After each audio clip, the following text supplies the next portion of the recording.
ఆంధ్రప్రదేశ్ ముఖ్యమంత్రి జగన్మోహన్ రెడ్డి మీద మొన్న విజయవాడలో రాయితో దాడి జరిగినటువంటి నేపథ్యంలో కొంతమంది క్యాట్ బాల్‌తో దాడి చేశారు అంటూ కొన్ని కమెంట్స్ చేస్తూ ఉంటే, మరికొంతమంది ఏమో వైసీపీ వారు ఎయిర్ గన్‌తో జగన్మోహన్ రెడ్డి మీద పదునైన ఆయుధంతో దాడి చేశారు అంటూ మరికొంతమంది చెప్తూ ఉన్న నేపథ్యంలో అసలు దాడి ఎలా జరిగింది? ఏ వస్తువుతో దాడి చేశారు? రాయితో దాడి చేశారా? లేదంటే పదునైనటువంటి వస్తువుతో దాడి చేశారా?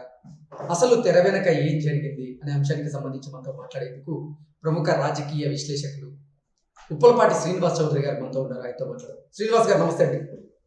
నమస్తే నమస్తే.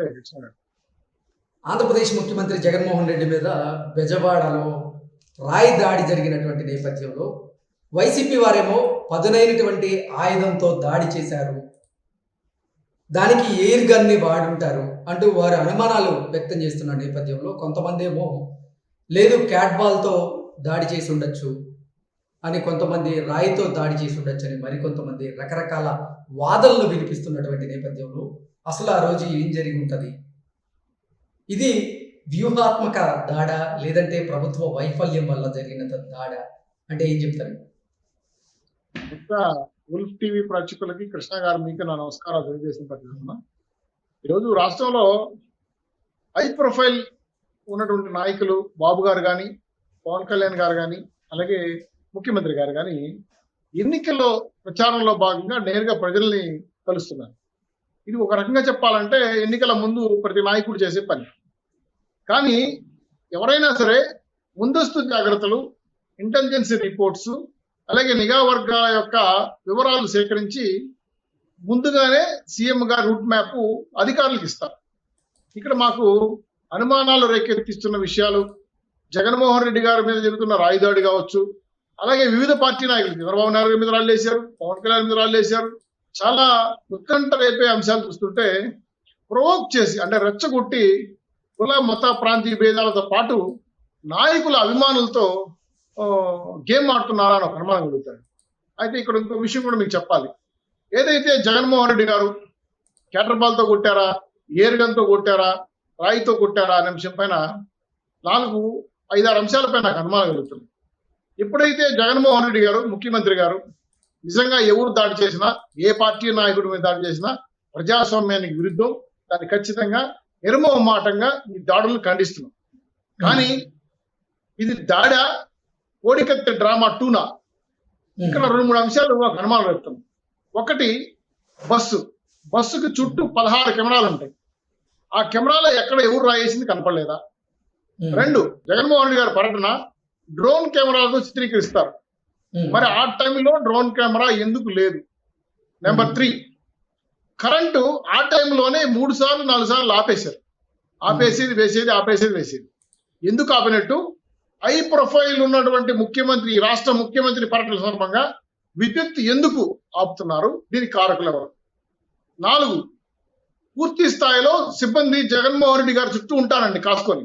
ఆ బుల్లెట్ ప్రూఫ్ సూట్ కేసు లాగా ఉంటుంది, దాన్ని కాళ్ళకి ఇలా చుట్టూ పెట్టుకొని డేగ కళ్ళతో వీక్షిస్తారు. ఆ టైంలో చుట్టూ ఉన్న సిబ్బంది కింద కూర్చున్నారు. ఎందుకు కూర్చున్నారు? అదే సమయంలో ఎందుకు కూర్చున్నారు?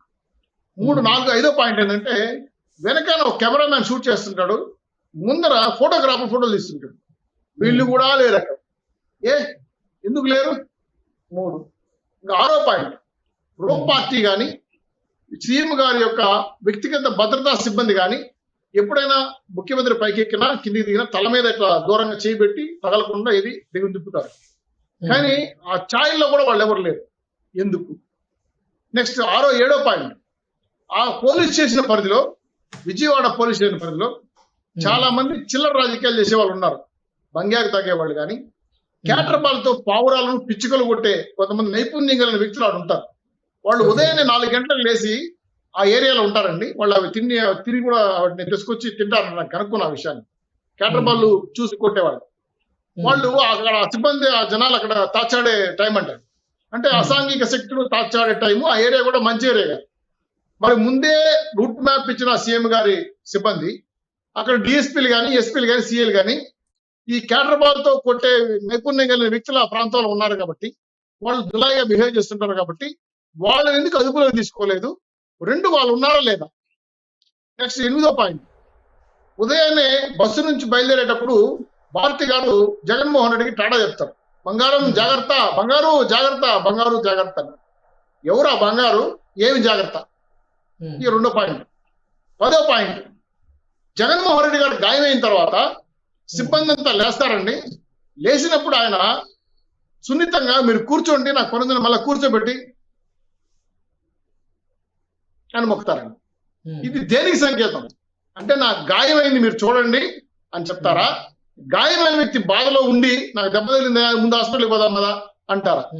నెక్స్ట్ 11వ పాయింట్, గాయమైన తర్వాత 2 కుట్లు పడ్డాయండి.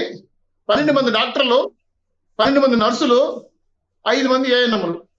మామూలుగా అయితే సర్జరీ కానీ, బ్రెయిన్ సర్జరీ కానీ, హార్ట్ సర్జరీ కానీ, బిగ్గెస్ట్ డెలివరీ కేసు కానీ, అంటే కాంట్రవర్సీ కానీ ఇంతమంది డాక్టర్లు ఉండరండి. మరి ఈ 2 కుట్లకి ఇంతమంది మెడికల్ సిబ్బంది ఫోటోలతో సహా చేయటం అనేది ఏంది పబ్లిసిటీకి పరాకాష్ట. నేను అన్నది ఏంటంటే శ్రీనివాస్ చౌదరి గారు, అసలు అంటే వైసీపీ నాయకులేమో పదునైనటువంటి ఆయుధంతో దాడి చేశారు అంటూ వారు చెప్తూ ఉన్నారు. మరికొంతమంది ఏమో రాయితో దాడి జరిగింది అంటూ కొంతమంది అభిప్రాయం వ్యక్తం చేస్తూ ఉన్నారు. ఈ 2 కాదు, అసలు గజమాలకు ఉన్నటువంటి ఒక సన్నని తీగ తగిలి ఆ గాయమైంది అంటూ మరికొంతమంది అభిప్రాయం వ్యక్తం చేస్తున్నటువంటి నేపథ్యంలో అసలు ఏం జరిగింది? నిజంగా రాయి లేదంటే పదునైన వస్తువు ఏదైనా తగిలిందా, లేదా గజమాలకు ఉన్నటువంటి నిజంగా ఆ తీగ గీసుకునే గాయమైందా? మీ అభిప్రాయం ఏంటి? మీ విశ్లేషణ ఏంటంటే ఏం చెప్తారు? తప్పకుండా మీరు అడిగిన పాయింట్ కాడికి వచ్చాను, మీరు అడుగుతున్నారు. అంతకు ముందు అభిమానులు గజమాల వేయడానికి ప్రయత్నం చేశారు. అది పెద్ద క్రెయిన్తో వేస్తారు. అంత బరువు నిలబడాలంటే ఇనుపు కమ్మీలతో చుట్టుంటారు. అంటే చాలా హెవీ వెయిట్ అన్నమాట. ఖచ్చితంగా దగ్గర తీసుకొచ్చినప్పుడు ఆ కమ్మీ ఏదో తగిలి గీక్కునింది అనేది ఒక వాదన. ఇవన్నీ కాదు జరిగిన ఘటన అది అని చెప్పి దీనికి సింపతి రైజ్ చేయడం కోసం రాయితో కొట్టారని ఒక మాట.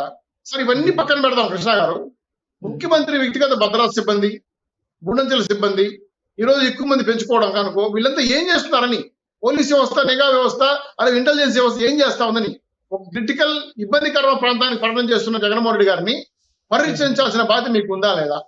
గతంలో బాబు గారి మీద రాయేశారు, పవన్ కళ్యాణ్ మీద రాళ్ళేశారు.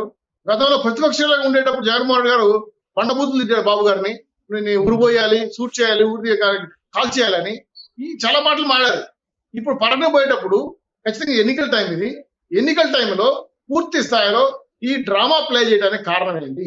మేమైతే ప్రతిపక్షాలుగా తెలుగుదేశం పార్టీగా ఇది ఒక ఎన్నికల స్టెంట్ గా, ఎన్నికల డ్రామాగా మాట్లాడుతున్నాం. ఎందుకంటే చంపేవాడు ఎవడు చిన్న చిన్న గులకరాలతో చంపడు.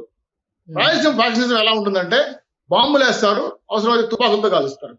మరి ముఖ్యమంత్రి గారి మీద అఘాయిత్యం చేసి ఏ అఘాయిత్యమైనా సరే ఎవడైనా సరే ఊరికి ఆకతాయి పనులు చేయరు.